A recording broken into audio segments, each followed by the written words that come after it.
Jadi di bagian sosial. Oh, sosial. Iya. Berarti Ibu suka bersosialisasi begitu? Saya dari keluarga Bhinneka Tunggal Ika. Kemudian yang ngintip-ngintip waktu ada pelajaran agama.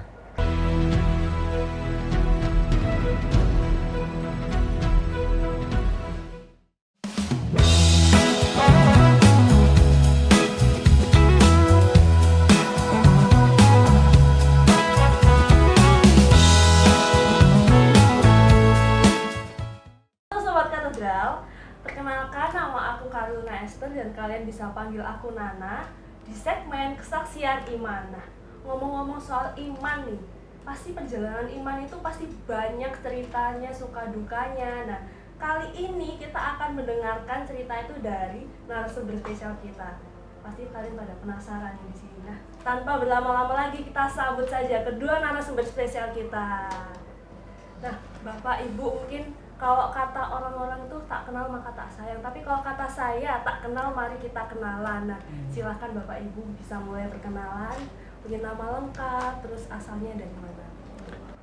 Oke, dari saya dulu ya. Silahkan. Saya Michael Georgius Aribowo. Saya asli dari Blitar, dari paroki Santa Maria. Ibu, Ibu. Saya Emilia Yuswita Anis SY. Saya kecil kelahiran di Blitar tapi besarnya di Malang.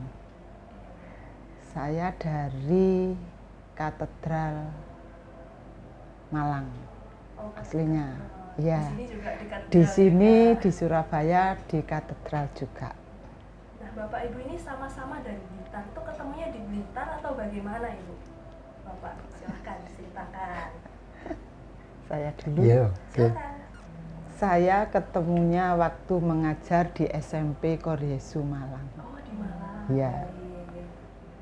Lalu mungkin Bapak ada cerita-cerita gitu waktu ketemu Ibu gimana gitu. Ya, waktu itu saya guru di SMP Koryesu Malang. Lalu saya ingat ada kebetulan di pegang ekstrakurikuler waktu itu kalau tidak salah ada guru ngelamar. Nah, ada guru ngelamar, kita dulu ini ada partner, calon partner artinya sama-sama membina. Lalu dari sana mungkin terus saling kenalan dan ya diem-dieman aja, akhirnya juga pacaran. Klop gitu ya. Iya, klop, kok kelihatannya oke, tapi teman-teman di kantor nggak ada yang tahu. Waduh, kalau zaman sekarang itu bilangnya backstreet Bapak Ibu. Iya, Anak muda bilangnya gitu. backstreet sampai mungkin ya kurang 2 minggu undangan itu diedarkan baru kita memberitahu teman-teman kantor. Diam-diam sebar undangan gitu ya. Iya, betul. Luar biasa. Lalu Bapak Ibu kalau saya boleh tahu nih, mungkin sobat-sobat katedral di sini pada penasaran kok di gereja itu kayak pernah lihat ini Bapak Ibu siapa, mungkin aktif di gereja itu sebagai apa. Mungkin bisa diceritakan nih, di katedral ini tuh berasal dari wilayah mana, lalu aktifnya sebagai apa gitu.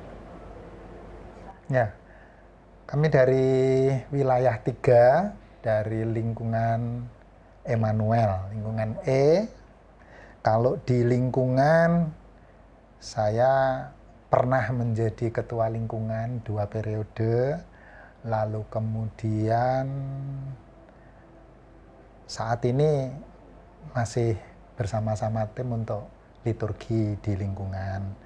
Kalau di paroki, kegiatan sesekali waktu jadi panitia Paskah, panitia Natal, ya. Lalu kemudian juga di kategorial di ME. Oh, ikut TP. Ya. Bajunya sudah marriage encounter sekali. Nah, nih, betul, sudah ya. menunjukkan. Makanya ya kadang-kadang tugas tertentu, kalau pas tugas PUK ya biasanya kita pakai seragam gini. Lalu Ibu, Ya, karena saya mendampingi suami waktu jadi ketua wilayah, Ketua saya lingkungan. juga ketua lingkungan, maaf. Jadi di bagian sosial. oh sosial. Ya. Berarti Ibu suka bersosialisasi begitu Iya. ya? Kemudian juga yang sekarang ini masih berjalan di gereja adalah ME, bertugas di PUK. Oke, berarti aktifnya sebagai PUK gitu. Iya. Lalu tadi cerita, udah berapa tahun di Blitar, lalu ke Malang, lalu datang ke Surabaya itu tahun berapa Ibu? Dan sudah berapa lama menjadi umat di katedral itu? Ya, saya ingat. Saya di Blitar itu SD, SMP, SMA, berarti tahun 84 itu meninggalkan Blitar untuk kerja di Malang sebagai guru. Ya sebelumnya sempat di Probolinggo, tapi sebentar kemudian ke Malang. Di Malang 5 tahun. Nah, setelah kami menikah, kemudian kami pindah ke Surabaya, pindah kerja di Yayasan Lasaris. Ya. Lalu Bapak Ibu ini kalau kami boleh tahu di sini tuh dibaptis bayi atau dewasa atau bagaimana perjalanan imannya itu kan nggak lepas dari baptis begitu ya? Mungkin bisa diceritakan. Mama dulu. Kalau saya baptis bayi. Oke, Iya. berarti Katolik sejak bayi. Iya. Lalu kalau Bapak mungkin baptis bayi atau? Saya dari keluarga Bhinneka Tunggal Ika. Oke, Pancasilais. Ya, karena sejak kecil memang tidak ikut orang tua karena ikut saudara ya. Iya. Piala bergilir gitu, ikut om, ikut tante dan seterusnya gitu. Ya untuk hal rohani gini enggak terperhatikan. Makanya sebagian besar keluarga memang Muslim. Lalu kemudian waktu SD kakak-kakak juga awalnya sekolah di SD Yos Blitar. Oke, ya sudah. Nah, tapi mereka yang lainnya pindah ke negeri, saya aja yang tinggal di SD Yos. Nah, ceritanya ya begitu, di SD Yos itu ketemu dengan pastor dari Belanda, Romo Johannes Bartels, CM. Nah, jadi awalnya ya waktu jam istirahat dipanggil Romo, dipinjemi buku. Jadi di paroki kan SD-nya itu dekat dengan pastoran ya. Satu komplek. Nah, pastoran itu punya perpustakaan kecil dan buku-buku tentang cerita-cerita untuk anak-anak. Waktu itu saya dipinjemi buku, kalau tidak salah ya tentang Hikayat Orang Kudus gitu loh. Ya dipinjemi aja, terus kemudian sesekali waktu dikasih permen dan seterusnya gitu. Ya lama-lama akhirnya di rumah itu kan, di depan rumah itu kan ada rumahnya ketua lingkungan pada saat itu. Ada apa sih di situ? Nah, karena kalau malam kan banyak kosongnya gitu ya. Akhirnya kita main, kemudian yang ngintip-ngintip waktu ada pelajaran agama. Oh, di rumahnya? Di rumah, depan rumah. Oh, ya. Iya. Nah, dari sana akhirnya kita coba-coba pengen tahu terus. Ya kayak ikut, kalau sekarang ini kayak apa itu namanya sebelum baptis tuh? Katekumen. Tapi waktu itu belum ada istilah katekumen. Ya sudah ikut pelajaran, ya tahu-tahu dibaptis gitu aja. Itu sudah SMP kelas 2. SMP kelas 2 baru dibaptis. Berarti kalau dari yang saya tangkap nih, perjalanan iman Bapak itu awalnya kayak happy, kayak seneng gitu ya, mau dibaptis gitu untuk mengenal Katolik itu, berarti banyak sukanya gitu, begitu, betul Pak? Enggak juga, karena pada saat itu di keluarga kan memang enggak diperhatikan hal-hal seperti itu. Oh iya, betul. Jadi karena ikut orang enggak terperhatikan, ya karena banyak saudara-saudara itu ada yang kelanggar, ada yang itu, ya sudah enggak ada yang memperhatikan. Dan saya kok kebetulan kenal dengan ketua lingkungan yang di depan rumah itu, ya kita ikut, lalu kemudian baptis gitu aja. Berarti memang Tuhan sudah memberikan jalan. Sepertinya begitu ya? begitu ya. Lalu sudah berapa tahun nih Bapak Ibu untuk mengarungi bahtera pernikahan? Sudah dari tahun berapa, suka dukanya apa begitu? Menikah itu tanggal 27 Desember 1999. 93. Sudah 32 tahun. Puji Tuhan. Semoga sampai pesta emas. Amin. Sampai seterusnya gitu ya. Amin. Bapak Ibu. Ya. Lalu waktu pernikahan itu diberkati oleh Romo siapa Pak Boleh? Romo Irwanto. Ya? Irwanto Irwanto dari Katedral Malang. Katedral Malang. Karmel ya, Karmel. Romo Karmel. Menikah di Malang? Di Malang. Di Malang. Di Malang juga. Iya. Iya. Lalu bagaimana sih Bapak Ibu ini sudah berapa tahun tadi untuk 32 tahun. 32 tahun itu bukan waktu yang sebentar ya Sobat Katedral. Nah, mungkin Sobat Katedral ini mungkin bagi anak-anak muda itu mungkin ada yang pacaran, ada yang HTS-an mungkin ya kalau zaman sekarang itu perlu untuk belajar bagaimana memupuk kesetiaan dalam hubungan perkawinan. Mungkin bisa diceritakan kepada anak-anak muda di sini. Iya. Saya dulu. Baik. Jadi kami nikah dari dua latar belakang yang beda jauh. Iya. Saya dari keluarga yang cenderung nggak terurus, sementara ibu ini dari keluarga latar belakang militer. Satunya kenceng, satunya ini. Nah ini nggak mudah. Jadi di awal-awal memang kami harus beradaptasi. Pacarannya kita 1 tahun ya? Kurang lebih. Pacaran 1 tahun, terus tunangan 1 tahun, terus menikah. Nah itu ternyata nggak mudah karena adaptasi dari latar belakang yang berbeda. Tapi puji Tuhan karena kami mengandalkan pertolongan Tuhan untuk kelangsungan perjalanan pernikahan kami ya sampai sekarang puji Tuhan boleh berjalan bersama, bertumbuh bersama. Nanti tonggak utamanya yaitu pertolongan Tuhan sendiri Ya. gitu ya.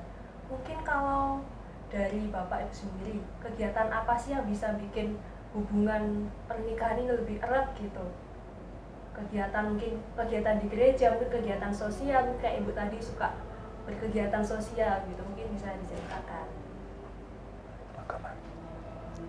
Kalau kita sih yang selama ini kita jalankan untuk di gereja ya kita mengikuti pertemuan di ME, kemudian ya itu tadi dengan kegiatan PUK, yaitu kita saling mendukung dan juga kegiatan-kegiatan yang dilakukan di lingkungan. Ya seperti ada doa-doa di lingkungan ya kita ikuti bersama. Kalau Bapak sendiri mungkin bagaimana?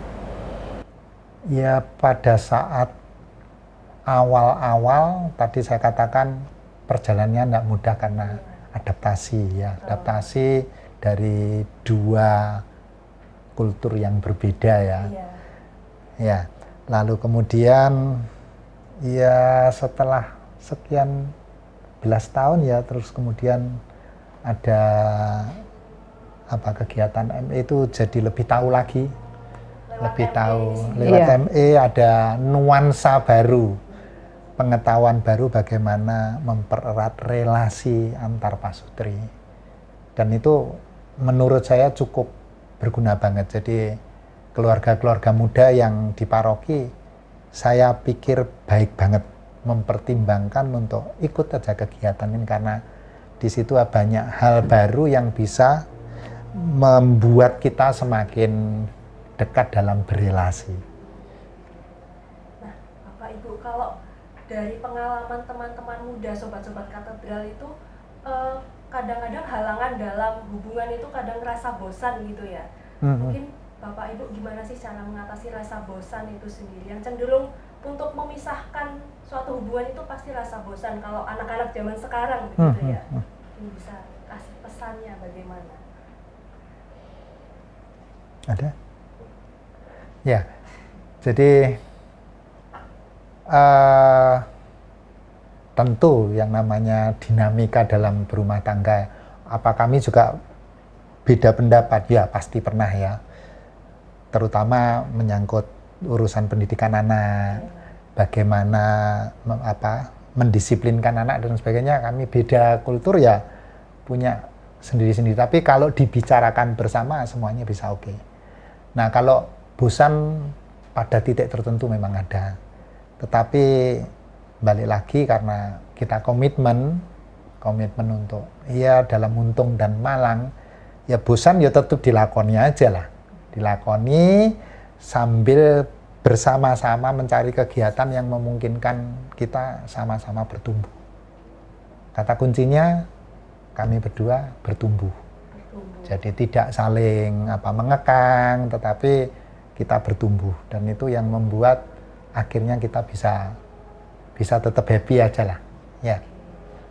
Lalu yang terakhir nih Bapak Ibu, pesan dan kesannya untuk sobat-sobat katedral yang lagi nonton ini ya, pesan untuk mereka supaya rajin berpelayanan di gereja, supaya mungkin bisa cinlok gitu ya, kalau kata-kata anak zaman sekarang, bisa menemukan jodohnya yang seiman, atau mungkin bisa seperti Bapak Ibu yang ada di sini. Pesannya silahkan mungkin bisa disampaikan. Ya, untuk generasi muda yang sekarang dikatakan generasi zaman now ya, itu memang kalau bisa sih mencari yang seiman. Seiman, kata kuncinya satu seiman. Karena kalau tidak seiman itu nanti ibaratnya kapal itu dua nakoda enggak bisa. Terombang-ambing gitu ya. Jadi kalau sudah seiman, satu jalan, tentunya kalau nanti membina keluarga, saya percaya itu akan menjadi lebih baik. Iya. Awalnya memang harus seiman ya, iya. Karena zaman sekarang itu banyak yang cari yang di luar dari lingkup kita begitu ya. Betul. Kalau dari Bapak sendiri bagaimana? Ya, pertama mungkin orang-orang zaman now kan pengen mencari sesuatu yang wah ya, jadi aneh-aneh kan. Yang out of the box. Iya. Nah, padahal tadi kalau kata kuncinya seiman, di mana kita temukan? Ya komunitas. Nah, komunitas itu berarti ya dalam pelayanan seringkali kita ketemu dengan teman-teman seiman. Ya, tidak menutup kemungkinan sih tantangan di luar sangat mungkin. Di luar kan ya tentu juga mereka juga koneksi, lalu kemudian sangat mungkin lalu cinlok juga terjadi, tapi mungkin dalam pelayanan itu lebih aman. Kemudian yang kedua, ini yang mungkin boleh ya, ini menurut saya, orang-orang muda kalau pacaran kan seringkali mencari kecocokan. Betul, coba-coba gitu. Iya, mencari kecocokan, kalau kelihatan tidak cocok sedikit, cari ganti. Tidak cocok sedikit, cari ganti. Padahal kuncinya bukan begitu. Menikah itu dua pribadi yang menurut saya memang beda. Ya, kalau beda berarti kita tidak bisa merubah pasangan, tetapi kita harus merubah diri kita sendiri, beradaptasi, menyesuaikan supaya tetap berjalan bersama. Memantaskan diri. Begitu. Betul. Nah, jadi kita kan seringkali mencari yang cocok susah lah. Ya, tapi berbeda, tapi kalau paham kan lain. Memahami karakternya dia kayak apa, kepribadiannya kayak apa. Terima kasih atas ceritanya yang luar biasa, yang mungkin bisa menginspirasi sobat-sobat katedral yang lagi nonton di rumah, mungkin lagi nonton sama pacarnya, ini bisa dijadikan sebagai pedoman gitu ya, untuk nantinya untuk membina rumah tangga begitu. Baik, terima kasih atas kehadiran Bapak Ibu yang ada di sini. Saya Nana, mohon maaf kalau ada salah kata ataupun perbuatan. Sampai jumpa Sobat Katedral. Terima kasih.